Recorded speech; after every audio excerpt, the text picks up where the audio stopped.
Hello বন্ধুরা, কেমন আছো সবাই? আশা করছি সকলে ভালো আছো।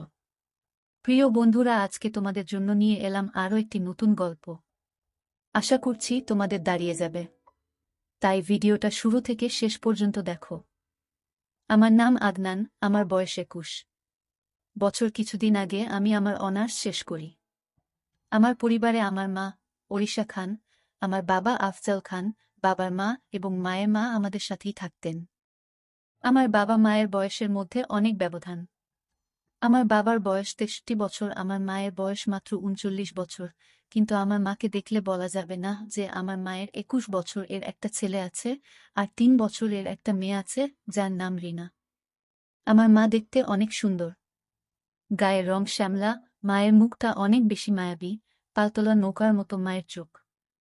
মায়ের চেহারা যে কোনো পুরুষের মাথা খারাপ করে দিতে পারবে। আমার মা অনেক বেশি শিক্ষিত আর মডার্ন। আমার মা এখনো ওয়েস্টার্ন পরে, যাতে করে মাকে অনেক বেশি ইয়াং লাগে। আমি কোনোদিন আমার মাকে নিয়ে খারাপ চিন্তা করিনি, বরং আমি আমার মাকে অনেক বেশি ভয় পাইতাম। একদিন রবিবার, আমরা সবাই বাসায় যার যার মতো। হঠাৎ করে মায়ের কাছে একটা ফোন আসলো আর মা হাউ মাউ করে কাঁদতে লাগলো। পরে জানতে পারলাম যে আমার বাবা একটা রোড দুর্ঘটনায় মারা গেছে। বাবার মৃত্যুতে আমরা সবাই ভেঙে পড়লাম। বাবা মারা যাওয়ার 6 মাস পরে আমরা সবাই স্বাভাবিক হতে শুরু করলাম। কিন্তু সমস্যাটা হলো যে আমার বাবা মরার আগে সব সম্পত্তি আমার নামে করে দিয়ে গেছে। এরপর থেকেই নানির সমস্যা যে আমি যদি অন্য কেউরে বিয়ে করি তাহলে আমার আমার মা ও আমার বোনের অনেক খারাপ হয়ে যাবে। তাই নানি দাদির সাথে মিলে একটা বুদ্ধি করল। তারা একদিন আমাকে আর আম্মুকে ডেকে বলল, দেখো, আমরা একদতা সিদ্ধান্ত নিয়েছি, যা তোমাদের মেনে নিতে হবে। আমি আর আম্মু চুপচাপ শুনতেছি। হঠাৎ করে নানি বলে উঠল যে আমরা চাই ওড়িশা তুই আবার বিয়ে কর, কারণ তুই অনেক বেশি ইয়াং, তোর জীবন পড়ে আছে, তোর মেয়ে এখনো অনেক ছোট, ওর বাবার দরকার আছে। মা চুপচাপ শুনছে। তারপর আবারও নানি বলে উঠল যে দেখ ওড়িশা, আমরা অনেক ভেবে এই সিদ্ধান্ত নিয়েছি যে আদনানও এখন বড় হয়েছে, কিছুদিন পর ওকেও বিয়ে দিতে হবে, তাই আমরা চাই তুই আর অন্য কাউকে বিয়ে না করে আদনানকে করো। মা, কি তোমাদের মাথা ঠিক আছে? আদনান আমার ছেলে, ওকে আমি জন্ম দিয়েছি, ওর সাথে আমার বিয়ে কিভাবে হওয়া পসিবল? এইটা অনৈতিক আর পাপ। নানি, আমরা জানি যে এখানে কিছু সমাজের নিয়ম আছে, কিন্তু নিয়ম একটা সময় যেয়ে চেঞ্জ করতে হয়। মা, তাই বলে নিজের ছেলেকে বিয়ে? তোমরা এটা ভাবতে পারো কিভাবে? আমি কোনোদিন এই পাপ করব না। তারপর নানি আর দাদিমাকে অনেক জোর করল আর হুমকি দিল যে আমরা যদি এই সিদ্ধান্ত মেনে না নেই তাহলে তারা এই বাড়ি ছেড়ে চলে যাবে। মা হাও মাও করে কান্না শুরু করল। আমি চুপচাপ বসে আছি। আমার বলার মতো কোনো ভাষা নাই।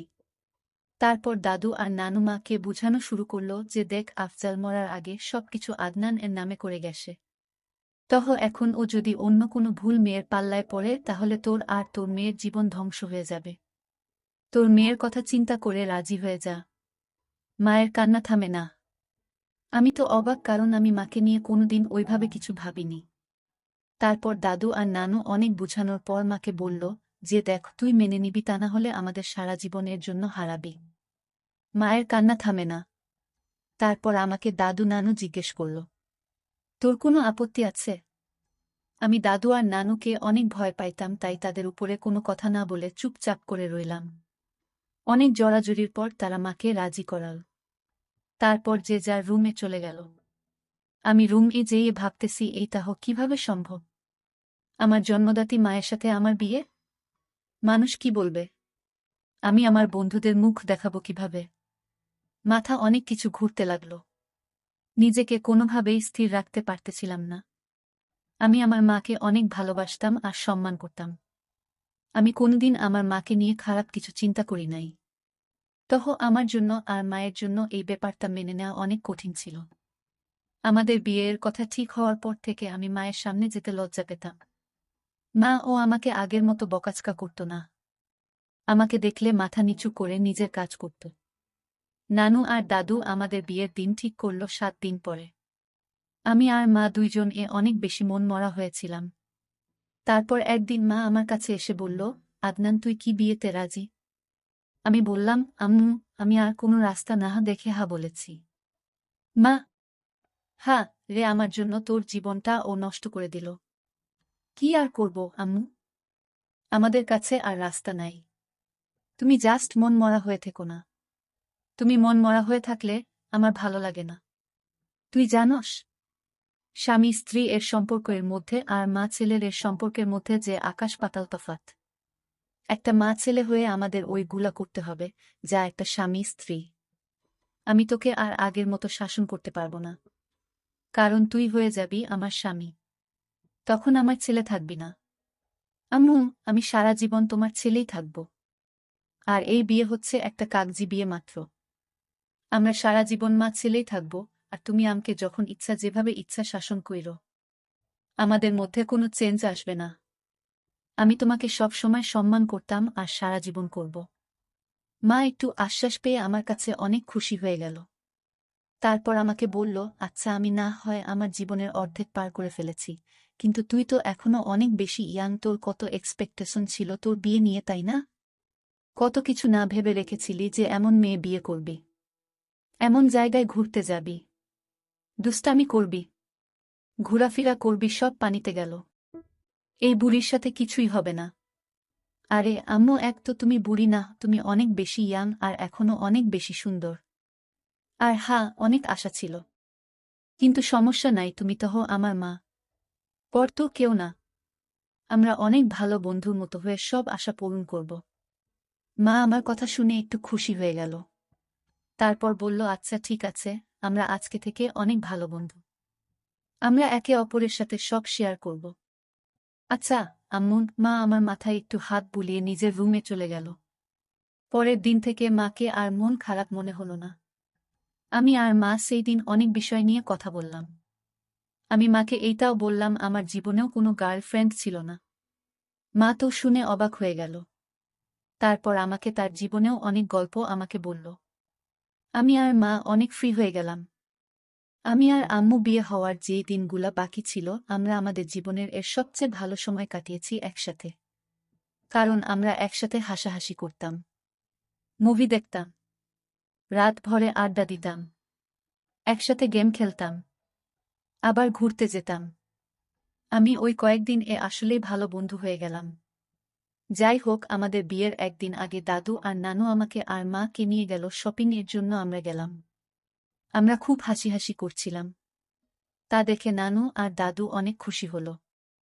যাই হোক, আমি আর মা পছন্দ করে অনেক কিছু কেনাকাটা করলাম। মাকে আমি পছন্দ করে প্রথম বেনারসি শাড়ি কিনে দিলাম। মা একটু লজ্জা পেয়ে গেল। পরের দিন আমাদের বিয়ের আয়োজন করা হলো। কিছু মানুষকে ডাকা হলো। যাই হোক, মাকে কে দাদু আর নানু মিলে রেডি করে দিচ্ছে। আমি গোসল করে শেরওয়ানি পরে নিলাম। তারপর নিজের রুমে অপেক্ষা করতে লাগলাম। একটু পরে দাদু আসলো, বলল কাজী সাহেব চলে এসেছে। এই কথা শোনার পর থেকেই আমার বুক কেমন যেন থরথর করে কাঁপা শুরু করে দিল। কারণ আজকে আমার বিয়ে হতে যাচ্ছে, তাও আবার আমার নিজের মায়ের সাথে। আমি খুব বেশি ভয়ে ছিলাম। রুম থেকে বের হয়ে দেখলাম মা আগে থেকে টেবিলের মধ্যে বসে আছে। মা বেনারসি শাড়ি পরেছে, মাথায় কাপড় দিয়ে রাখছে, হাতে হালকা গয়না পরছে, আর হালকা মেকআপ করছে। মাকে আসলেই সুন্দর লাগতেছে, একদম ঠিক যেন নতুন বউয়ের মতো। আমি যে মায়ের পাশে বসলাম আর কানে কানে ফিস ফিস করে বললাম, আম্মু, তোমাকে অনেক সুন্দর লাগতেছে। মা একটা হাসি দিল। তারপর কাজী সাহেব আমাদের বিয়ে পড়ানো শুরু করল। কাজী জানত যে আমরা মা ছেলে। তারপর ও অনেক টাকার বিনিময়ে বিয়ে পড়াচ্ছে। যাই হোক, আমরা দুইজন কবুল বলে ফেললাম। আমাদের বিয়ে হয়ে গেল। আমরা মা ছেলে থেকে হয়ে গেলাম স্বামী স্ত্রী। যে নারী আমাকে পেট ধরে এই পৃথিবীতে এনেছে সে কিনা আমার বিয়ে করা বউ হয়ে গেল।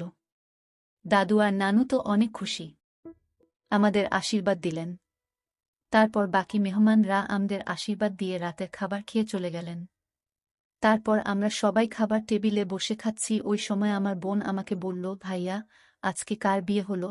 তারপর দাদুকে কোলে নিয়ে বলল, রিনা, আজকে থেকে তুমি ওকে বাবা বলে ডাকবা। ও ছোট মানুষ, মাথা নাড়িয়ে হা বলল। আমাদের খাওয়া দাওয়া শেষ করে নানু মাকে নিয়ে তার রুমে গেল। আমি আমার রুমের দিকে যেতে লাগলে দাদু আমাকে বলল, আদনান, আজকে থেকে তুমি নতুন জীবন শুরু করেছ। তোমার মা এখন তোমার বিয়ে করা স্ত্রী। ওর সব চাহিদা, ইচ্ছে, সুখ দুঃখ এখন থেকে তুমি দেখবা। ওকে এখন থেকে একজন স্বামীরের মতো ভালোবাসবা। আমি দাদুয়ের কথা শুনে অনেক বেশি লজ্জা পেয়ে গেলাম। তারপরও শুধুমাত্র মাথা নাড়িয়ে বললাম। তারপর আমার রুমের দিকে যাইতে লাগলাম। দাদু থামিয়ে বলল, আজকে থেকে তোমরা একসাথে ঘুমাবা। আমি আরও চমকে গেলাম। তারপর দাদু আমাকে নিয়ে মায়ের রুম ঠেলে দিল। দেখলাম নানু মাকে কি যেন বোঝাচ্ছে। আমি যেয়ে দাঁড়িয়ে রইলাম। একটু পরে নানু দেখে বলল, আসেন জামাই সাহেব, আমি বের হয়ে যাচ্ছি। আমি এই কথা শুনে লজ্জায় লাল হয়ে গেলাম। এরপরে নানু রুম থেকে বের হয়ে গেল। আমি রুমের দিকে তাকিয়ে দেখি রুমটা অনেক সুন্দর মতো সাজানো। খাট ও ফুল দিয়ে অনেক সুন্দর করে সাজিয়েছে। কারণ তারা চায় আমি আমার মায়ের সাথে বাসর করি। যেই আমার ভাবতেই কেমন যেন ঘৃণা লাগছে। আমি চুপচাপ দাঁড়িয়ে রইলাম। মা আমাকে দেখে বলল, আসো। আদনান, দাঁড়িয়ে আছো কেন? আমি মায়ের কথা শুনে যে খাটের মধ্যে বসলাম। তারপর মাকে বললাম, দেখছো মাম্মি তারা কি করেছে? রুমের অবস্থা। তাদের মাথায় আসলেই ঝামেলা আছে। আরে বইল না, আমাকে যে কত কিছু বলল, কিভাবে কি করতে হবে। তারা আসলেই ভাবছে যে আমরা মা ছেলে হয়ে এগুলা করব। হ্যাঁ, যত সব ফালতু। যাক, বাদ দাও। এখন থেকে আমাদের এক রুম ঘুমাতে হবে। তোমার কি কোনো প্রবলেম হবে মাম্মি? না, প্রবলেম হবে কেন? তুমি তো ছোটবেলায় আমার সাথেই ঘুমাইতা। আর এখন তুমি থাকলে ভালোই হবে, ঘুম না আসলে আড্ডা দেয়া যাবে। যাক, তাহলে ভালো। তো আজকে কেমন লাগলো মাম্মি? সত্যি বলতে না, আমার অনেক ভালোই লেগেছে। এত বছর পর মনে হচ্ছে আমি আবার কোণে হয়েছি, বউ রূপে সেজেছি। আমার কাছেই ওভারঅল ভালোই লেগেছে। তোমার কাছে কেমন লেগেছে? আমার মধ্যে অনেক ভয় কাজ করেছে মাম্মি, যে আমাদের সম্পর্ক কিভাবে মিনিটের মধ্যে চেঞ্জ হয়ে গেল। আরে কই, আমরা আগে থেকেই ডিসিশন নিছিলাম যে আমরা অনেক ভালো বন্ধু হয়ে থাকব। এইসব আজাইরা জিনিসগুলা নিয়ে মন খারাপ করব না। হ্যাঁ, ঠিক বলেছ মাম্মি। যাক, আমি অনেক বেশি ক্লান্ত, আমি না হয় ঘুমিয়ে পড়ি। মা বলল, হ্যাঁ আমি অনেক বেশি ক্লান্ত। আমি ফ্রেশ হয়ে আসি, তারপর আমিও ঘুমিয়ে পড়ব। তুমি শুয়ে পড়ো। আমি আচ্ছা বলে খাটের একপাশে শুয়ে পড়লাম। একটু পরে মা এসে লাইট অফ করে দিল।